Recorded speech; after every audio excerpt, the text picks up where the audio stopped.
masa lalu itu menentukan hidup kita hari ini. Ya, kemudian hari ini menentukan masa depan kita. Jadi masa depan kita itu ditentukan oleh masa lalu kita. Kan mubeng aja Mas gitu Mas. Sakitnya di mana itu yang kamu pegang. Kalau di sini tidak. Enggak.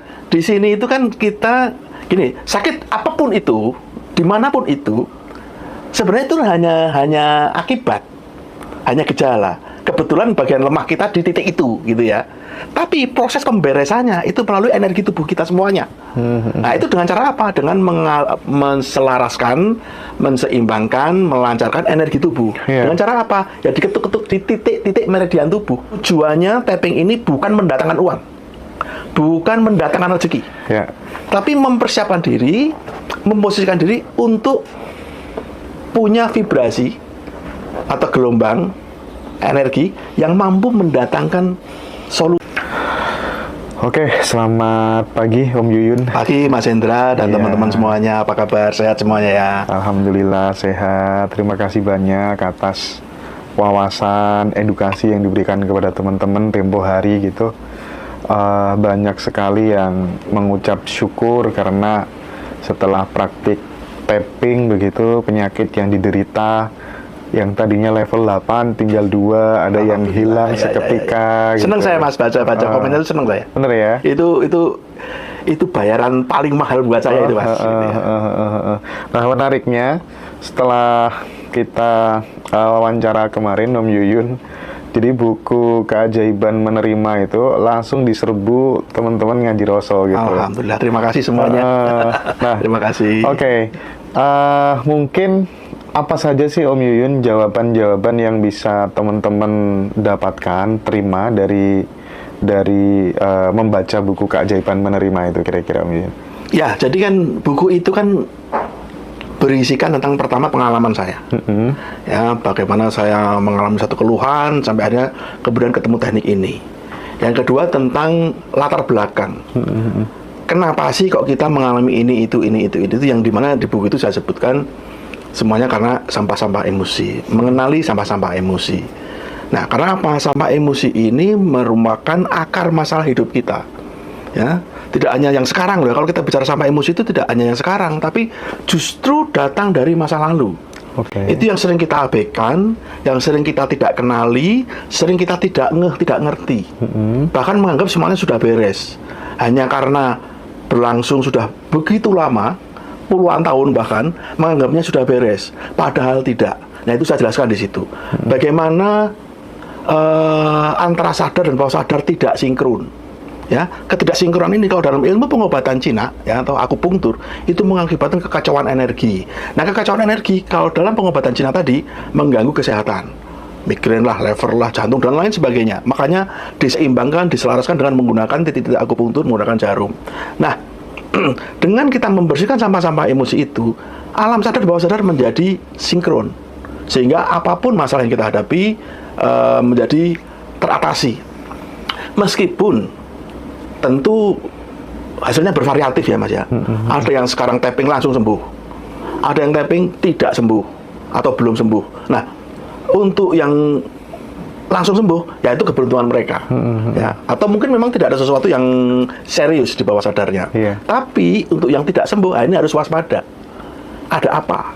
Ya, kalau semuanya udah baik ya, kolesterol apa segala macam baik-baik saja, tapi ada keluhan nggak hilang-hilang, nah itu harus cari. Itu ada Mas yang ikut training saya ya, di tapping berulang-ulang itu tetap nggak sembuh-sembuh juga. Saya juga sampai gergeten, tapi dia tidak mau cerita. Nah, itu persoalannya. Nah, maka dari itu dalam buku ini juga saya kenalkan, ajarkan bagaimana kita menggali sampah-sampah emosi masa lalu itu. Nah, bagaimana kita mengenalinya. Kadang-kadang orang hanya fokus pada emosinya. Oh ya, aku tuh dendam, aku marah sama siapa ya ini. Orang akan kebingungan kalau mencari emosinya saja. Saya di situ memberikan clue. Coba mulai dari peristiwa-peristiwa yang dialami di masa lalu. Peristiwa buruk ya, kalau peristiwa senang ya udah nggak usah tapi peristiwa buruk itu coba diingat-ingat. Ya, ada orang yang ngapain sih kok harus menggali masa lalu, ngorek-ngorek luka lama gitu ya. Nah, kalau dalam pandangan saya Mas, masa lalu itu menentukan hidup kita hari ini. Ya, kemudian hari ini menentukan masa depan kita. Jadi masa depan kita itu ditentukan oleh masa lalu kita. Kan mubeng aja Mas gitu Mas. Ya seperti itu. Meskipun masa lalu itu terjadi, ya terjadinya masa sekarang gitu sebenarnya gitu ya. Tapi gini, Om Yuyun, menarik sekali ya. Jadi tidak semua teman-teman yang melakukan tapping terus tiba-tiba ada keajaiban gitu ya. Itu pun juga terjadi di beberapa kelas pengembangan diri gitu. Mau yang katanya kelas sepowerful apapun, ternyata case-nya juga sama gitu. Yang mengalami keajaiban itu juga bisa dihitung aja. Yang tidak mengalami lebih banyak gitu. Mau semahal apapun gitu kelas itu, ternyata setelah aku teliti gitu ya, setelah aku observasi gitu ya, aku banyak bertanya ke peserta-peserta, ternyata banyak juga yang tidak mengalami apa-apa gitu. Nah itu problemnya secara substansial apa Om Yuyun? Oke Mas, saya sepakat itu. Jadi begini, memang ya namanya sebuah upaya mengenalkan produk ya, apa ini produk juga itu. Memang kita cenderung fokus pada hal yang positif, yang kurangnya kali nggak kita expose.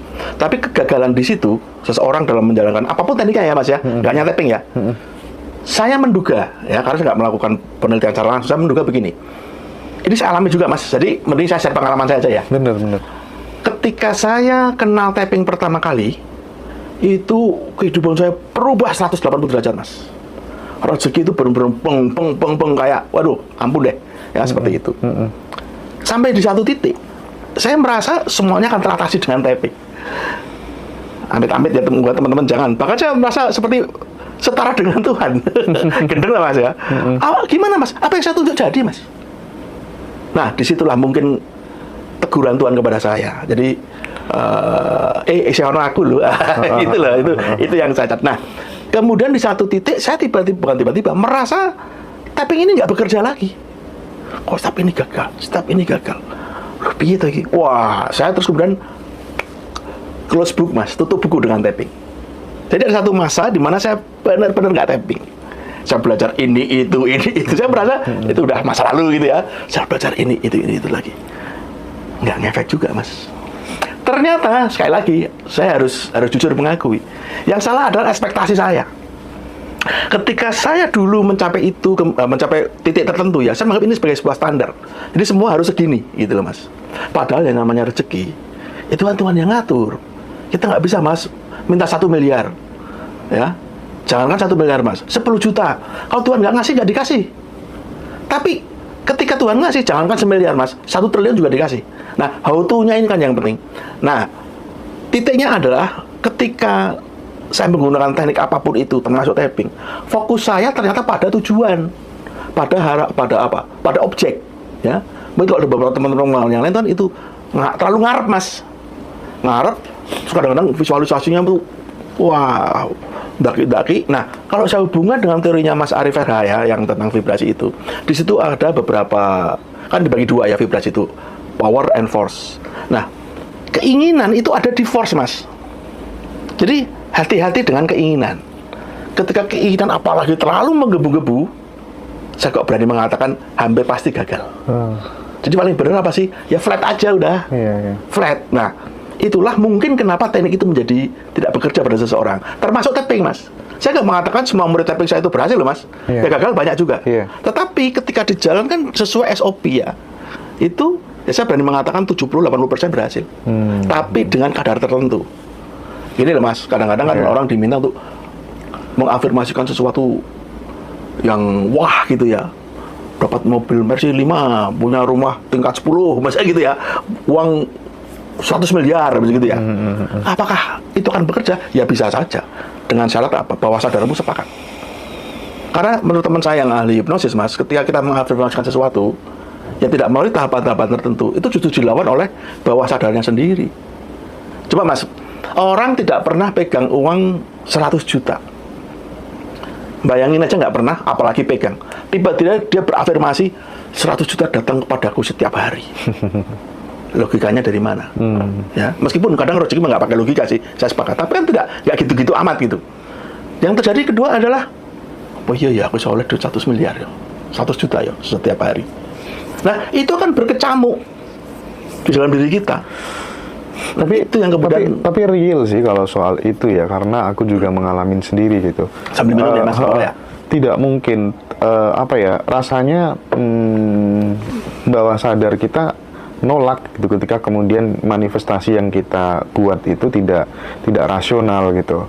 Jadi saya pun juga memulainya begitu dulu kan. Gimana dari gaji 400.000 naik pelan-pelan jadi 3 juta, jadi 7 juta, jadi 15 juta, baru pelan-pelan geser ke 50, naik lagi ke 100. Jadi kalau terus kemudian ujuk-ujuk iya itu ya nggak ya logis lah. ada sih beberapa Ya, tapi itu case, cuman special jarang case lah, sekali special case gitu ya. Ada orang-orang tertentu yang memang punya kemampuan itu Mas. Saya kenal seseorang ya, public figure Mas itu.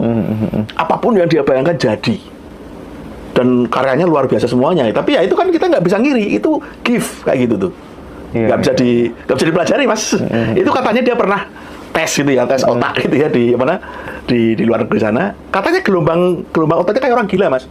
Kayak orang schizophrenia tuh, loncatannya. Berarti memang ya kualitas otaknya beda ini. Iya, Jadi kita iya. nggak bisa meniru begitu saja. Nah ini kan yang paling banyak teman-teman di Ngaji Roso itu kan minta disambungkan langsung ya dengan Om Yuyun supaya kemudian bisa dipandu langsung untuk tapping gitu, khususnya sakit-sakit tertentu gitu. Cuman mohon maaf teman-teman, tidak bisa ya kalau kemudian satu-satu gitu karena Iya, terbentur iya, oleh iya. waktu dan lain Iya, iya, sebagainya. Mungkin Om Yuyun nanti bikin Zoom aja, Ya, Om training Yuyun kita ya. bikin training bareng-bareng, belajar Bikin bareng lah. Zoom gitu. yang untuk teman-teman yang menengah ke bawah, Om Yuyun ya. Harganya Gampang biar lah. bisa dijangkau Insya Allah gitu ya. nanti semuanya bisa menjangkau. Nah, kalau misalnya yang sakit itu di sebelah kiri sini Om Yuyun, yang di tunjuk-tunjuk itu yang sebelah mana? Nah, ini sering masih terjadi salah persepsi. Jadi, ya nggak tahu kalau teknik yang lain ya. Kalau teknik kan ada memang sakitnya di mana itu yang kamu pegang. Kalau di sini tidak. Enggak. Di sini itu kan kita gini, sakit apapun itu, dimanapun itu, sebenarnya itu hanya akibat, hanya gejala. Kebetulan bagian lemah kita di titik itu, gitu ya. Tapi proses pemberesannya itu melalui energi tubuh kita semuanya. Nah, itu dengan cara apa? Dengan menselaraskan, menseimbangkan, melancarkan energi tubuh. Iya. Dengan cara apa? Ya diketuk-ketuk di titik-titik meridian tubuh.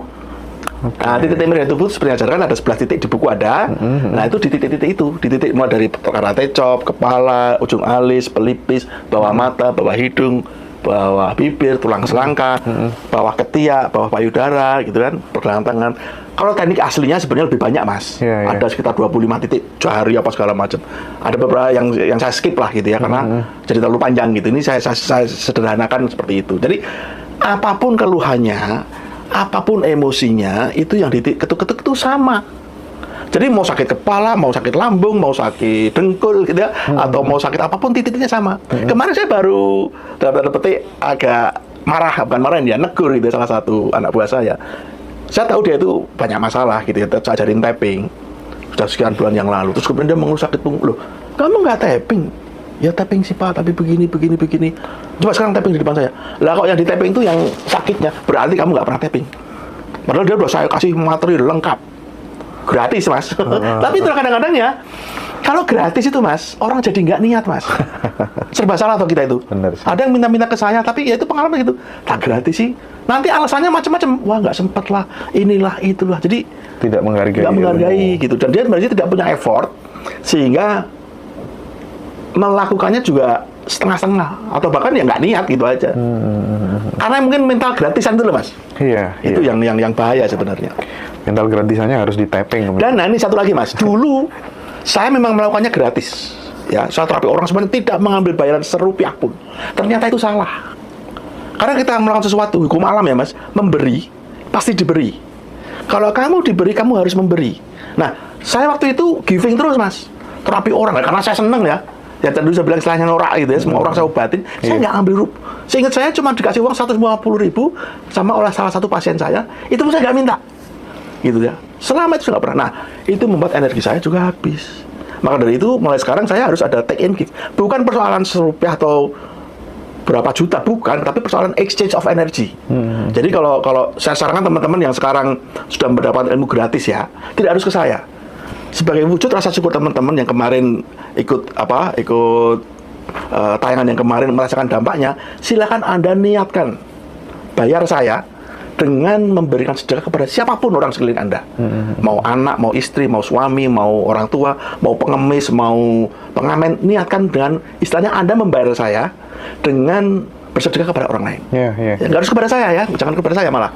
Gitu. Dan teman-teman kalau misalnya ada keluhan apa gitu nanti bisa kita tapping lagi bareng-bareng ya, sama kita Om Yuyun ya, ya, biar makin banyak yang merasakan manfaatnya gitu ya teman-teman ya. Nah kembali soal keajaiban menerima Om Yuyun ya, di ajaran apa aja kayaknya memang yang menjadi puncak itu adalah ketika kemudian kita berpasrah atau berserah diri total gitu ya. Dan itu yang kemudian kita bisa menikmati hidup gitu, menemukan kebahagiaan gitu ya Om Yuyun ya.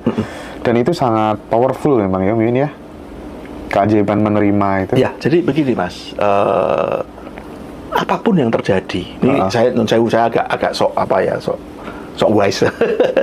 Apapun yang terjadi kepada diri kita saat ini loh ya, termasuk masa lalu kita. Apakah itu hal baik, hal buruk, hal mengerikan, hal yang menghancurkan, apapun itu ya, mau penyakit, kayak mau apapun itu kan sudah takdir Tuhan. Kita kan nggak bisa melawan takdir Mas. Mau marah, mau komplain, mau protes sama Tuhan, silahkan kalau bisa, nggak bisa. Nah, pada saat seseorang mengalami kejadian atau pengalaman yang sangat jatuh di bawah, itu pada hakikatnya kita sedang disiapkan untuk naik ke atas. Nah, tapi yang manusiawi sih kalau orang lagi sakit parah, lagi ngalami kehidupan itu terus sedih, marah, cemas dan sebagainya, itu manusiawi gitu. Karena hukumnya kan begini Mas, kalau kita melempar sesuatu, jatuh ke bawah, itu nanti dia akan mantul ke atas Mas. Gelombang kan begitu, declining, terus seperti itu kan. Nah, tapping ini kita butuhkan pada saat kita sedang di bawah. Menjaga supaya apa? Kita tetap bisa hidup dengan lebih tenang. Ini ada satu kasus gini Mas, salah seorang teman saya, adiknya itu kena kanker. Terus dia bilang, Yun, tolong adikku nanti di ini mbok tolong. Gini, adiknya tuh pernah ikut kelas saya Mas. Keluhannya tuh lengannya nyeri terus, nggak hilang-hilang. Terus habis itu saya lost kontak. Kakaknya udah ikut duluan. Ternyata saya diberitahu sekitar setahun kemudian atau berapa gitu ya. Ternyata adiknya itu kanker Mas. Jadi saya curiga pegelnya itu dari situ ternyata. Terus kakaknya ngomong ke saya, Mbok, suruh bersyukur aja meskipun sakit. Ya nggak bisa, saya bilang gitu. Orang kanker itu bawaannya mau mati, takut, kok disuruh bersyukur? Nggak bisa. Nah, maka dari itu, kejadian apapun atau kondisi apapun yang sedang kita alami ini, udah diterima aja. Nggak usah marah, nggak usah sedih. Loh, kok enak nggak usah marah, nggak usah sedih. Yang namanya susah, pasti sedih, Mas. Pasti stres, pasti cemas, pasti takut, dan lain sebagainya. Itu manusiawi, itu hukum alam, nggak bisa kita lawan. Nah, tapping ini membantu kita untuk bisa tetap dalam situasi yang lebih tenang, dalam situasi apapun. Nah, disitulah kemudian saya merumuskan dengan diterima saja. Nah, apakah dengan ikhlas dan pasrah itu, ya itu embel-embel saja sebenarnya. Gitu. Nah, dari situ, kalau kita sudah bisa selesai di situ, baru kita bisa bersyukur. Karena apa? Salah satu efek tapping, Mas, itu bisa mengubah perspektif kita. Ya. Saya pernah cerita nggak ya di sini ketika saya pernah suatu saat sangat tidak suka, sangat jengkel dengan supir angkot. Kemudian suatu saat saya tapping macam-macam Mas, tidak men-tapping tentang angkot sama sekali. Lah kok tiba-tiba ketika saya berangkat kantor dihalang-halangin sama angkot itu, saya bisa berpikir iya ya supir angkot itu mobilnya nggak AC, dikejar-kejar setoran, di tengah jalan dipalakin preman, di tiap pengkolan, kemudian dia harus mungkin menyukai kebutuhan dan macam-macam. Iya ya, masa ya. Udahlah saya tenang. Tadinya Mas, kalau ada angkot itu bel nggak pernah berhenti itu. Barang pernah satu saat saya nyelip angkot nih. Angkotnya jalan. Saya marah Mas. Setelah sampai ke depan gitu saya tunggu dia. Begitu dia nyelip saya nih, mobilku tak palangin kanan Mas. Sampai angkotnya bablas ke trotoar sebelah sana. Itu benar-benar nggak kepikiran ya kalau ada mobil itu mati itu angkot Mas. Itu loh bahayanya sampai emosi itu. Orang bisa menjadi kalap, gelap mata, itu karena begitu Mas. Nah, padahal saya nggak tapping khusus loh tentang angkot itu. Kok bisa berubah mindset saya? Nah, dengan tapping itu membantu kita untuk mengubah mindset. Begitu mindset kita berubah, ya secara lambat laun energi kita akan bekerja. Alam semesta bekerja. Sekarang langsung praktek misalnya yang jadi masalah teman-teman itu kan meskipun dia udah ikut kelas apa aja gitu ya, tapi sepanjang dia masih punya mentalitas yang miskin, tak pikir untuk take off untuk mencapai level kemakmuran tertentu itu agak susah sih. Iya. Karena tidak bisa dipungkiri bahwa kita itu bisa mendapatkan nominal tertentu masuk dengan mudah ketika kemudian kita sesuai dengan pada saat kita mengeluarkan dengan jumlah itu juga mudah gitu. Misalnya kita ngeluarin uang 3 juta gitu untuk ini untuk itu dengan mudah sekali, ngedapetin yang 3 juta itu juga mudah sekali gitu. Jadi itu balance sih menurut kalau pengalaman saya begitu sih Om Yuyun. Nah, gimana tuh caranya ngeberesin mental miskin pakai teknik tapping gitu? Ya, jadi begini Mas, kita bicara akar masalahnya dulu. Ya, kenapa ada orang kok pelit? Kenapa ada orang kok susah ngeluarin duit? Itu kan berkaitan juga dengan pengalaman. Oke. Ya, misalkan dia kecilnya sulit, nggak pernah pegang uang. Dia menahan diri untuk jajan segala macam. Atau dari bapak ibunya. Nah, itu saya baru mau ngomong itu. Jadi gini, ya namanya orang tua ya. Orang tua pasti kepingin anaknya baik, berhasil. Nah, filosofi orang tua memang tidak salah. Ya contohnya orang Jawa Mas. Urip kudu nerimo. Nerimo yang urip kandung. kudu prihatin. Iya. Ojo semuge. Nah, itu bagus pada saat itu. Iya. Ketika diterapkan sekarang Mas, itu bahaya. Dan itu terjadi juga pada saya Mas. Ketika mengeluarkan uang tuh ada rasa bersalah, cemas. Nah, itu kan karena faktor apa ya? Faktor masa lalu. Sehingga boro-boro kita punya mental kaya Mas. Nanti ketika kita mendapatkan rezeki yang sangat besar sekalipun Mas, karena di bawah sadar kita terlanjur ada program urip kudu prihatin Mas. Itu pengeluarannya juga karu-karuan Mas. Entek udah gitu lagi. Nanti dapat duit lagi, entek lagi. Ya itu yang diberesin apanya? Ya tadi program bawah sadarnya itu.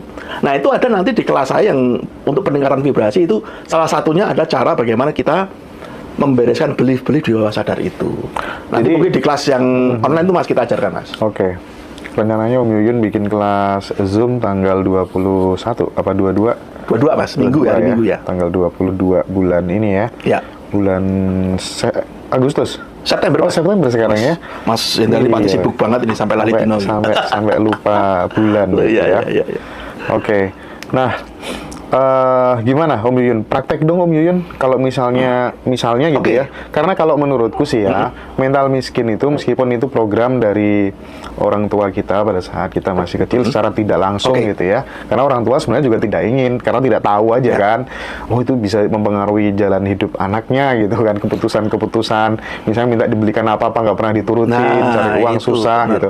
Tapi kan itu semua bisa clear ketika kemudian diubah dengan satu lingkungan yang berubah, perkawanan, persahabatan, circle berubah, dan knowledge juga yang berubah gitu kan. Dua hal itu secara bertahap lah. Menurut saya secara pribadi itu bisa untuk mengubah. Tapi kalau Om Yuyun punya teknik tertentu gitu ya, kita sebut dengan tapping gitu. Gimana Om Yuyun? Mungkin yang bisa saya sampaikan di sini lebih ke semacam first aid ya, P3K-nya dulu. Kalau saya masuk ke dalam sana itu akan sangat panjang dan tahapannya panjang. Saya takut teman-teman nanti persepsi. Praktek ya teman-teman. Nah, sekarang gini deh. Basic aja ini yang basic aja ya. Basic tapi mengarah ke arah sana ya. Misalkan teman-teman sekarang sedang dalam kondisi punya kebutuhan tapi nggak pegang duit. Atau ada kewajiban tapi nggak pegang duit. Atau yang terkait dengan masalah keuangan atau ekonomi sekarang ini. Pertama, identifikasi dulu perasaan apa yang teman-teman rasakan. Ya misalnya gini, besok harus bayar uang. Khawatir kan? Nah, khawatir kan, ya. Apalagi cemas, stres, terus takut uangnya nggak ada. Ya minimal 4 itu. Jadi ketika sekarang saya kasih tips teman-teman ya, kalau Anda dalam kondisi yang kepepet gitu ya, selain berdoa dan usaha yang lain, buang saja emosi-emosi negatif itu. Ya. Upayakan Anda dalam kondisi tenang. Ketenangan itulah nanti yang meng-attract hal-hal positif.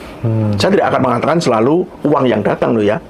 Bisa peluang, bisa job, dilalah cari utangan ya gampang. Itu ya. Jadi sekali lagi teman-teman saya ingetin, tujuannya tapping ini bukan mendatangkan uang, bukan mendatangkan rezeki, tapi mempersiapkan diri, memposisikan diri untuk punya vibrasi atau gelombang energi yang mampu mendatangkan solusi. Ya, supaya teman-teman jangan berharap tapping ini sulapan, enggak ada yang namanya sulapan di dunia ini. Ya, sulapan itu ngapusi semua gitu ya. Jadi magic itu kan semua trik-trik semua. Jadi enggak ada. Jadi teman-teman mulai sekarang ini yang harus ditanamkan ya, bahwa apapun masalahnya, masalah keuangan terutama masalah ini, karena ini saya juga alami Mas, saya juga ngalami itu. Jadi langkah pertama adalah buang dulu cemasnya, buang dulu gelisahnya, buang dulu takutnya. Nah setelah tenang baru nanti akan bisa berpikir, bahkan bisa terjadi keajaiban. Biasanya memang ketika kita sudah tenang gitu ya, kita udah nggak ada kekhawatiran, nggak ada kecemasan, flowing gitu ya, flowing aja gitu, mengalir aja, tiba-tiba ada aja Itu solusi maksud saya. gitu ya. Ya jadi gini loh Mas, kalau kita lagi sulit itu ya, itu pikirannya kan nggak karu-karuan, Iya. energinya menjadi buruk. Nah itu, maka dari itu kadang-kadang tapping itu kan sampai gini loh Mas, sampai bisa kita di titik wis lah, masa berdoa harap ngopo. Kalau udah segitu tuh beres. Ini saya cerita sedikit ya, agak melenceng sedikit ya. Ada salah satu teman saya itu datang ke tempat kantor saya gitu ya. Dia lagi berantem sama istrinya Mas. Berantem hebat. Wajahnya tuh karu nggak karu-karu sampai nggak berani pulang. Aku tak nginep ini ya. Sampai ngomong gitu Mas. Terus kowe iki piye to? Ayo tapping gitu. Tak suruh tapping. Sudah ngumpet di belakang tuh tapping. Yang dia tapping apa coba? Takut ngadepin istri marah. Gelisah karena ada satu kesalahan yang dia lakukan, ya bukan masalah perempuan tapi masalah keuangan, dia ketakutan masalah itu. Beberapa jam kemudian datang lagi, Mas aku tak mulai wes lagi wes tak adepi. Nah itu Mas, dan ketika dia pulang menghadapi istrinya tetap marah Mas, tetap marah, tapi dia lebih tenang menghadapi itu ya. Bahkan dengan istrinya marah-marah itu kan keluar unek-uneknya semua toh, malah terjadi konklusi di situ. Ya udah kalau menurut sekarang harus begini. Nah jadi teman-teman nanti kalau ketika tapping kepengen A, kok dapatnya bukan A, jangan ngomel dulu. Ya, mungkin akan dapat C, dapat B. Karena gitu, tapping itu kan mendapatkan yang terbaik loh. Nah, yang kita inginkan A tadi itu belum tentu yang terbaik. Alam yang akan menggerakkan semuanya, lu dapatnya B. Nah, kemampuan kita menerima B ini menjadi penting. Sekarang mungkin jengkel dulu, marah kok dapatnya B sih kan itu. Padahal nanti akan dijawab itu, oh B itu yang terbaik. Nah itu sudah terjadi. Kita ini kan seolah-olah lebih tahu daripada alam semesta. Nah, kalau itu punya rumah sendiri kita nggak bisa ngatur. Oke, baik teman-teman, di sesi ini aku pikir cukup ya. Habis ini kita akan masuk sesi kedua, kita praktik ya. Prakteknya macam-macam gitu ya. Bagaimana seorang janda udah lama pengen dapat suami nggak dapat. Seorang duda pengen dapat istri nggak dapat. Jomblo pengen dapat pasangan untuk nikah nggak dapat. Terus apa lagi ya? Misalnya soal tadi hutang udah lama nggak kebayar-bayar gitu. Nanti kita akan praktek. Thank you Om Yuyun. Sama-sama Mas Yuda, sama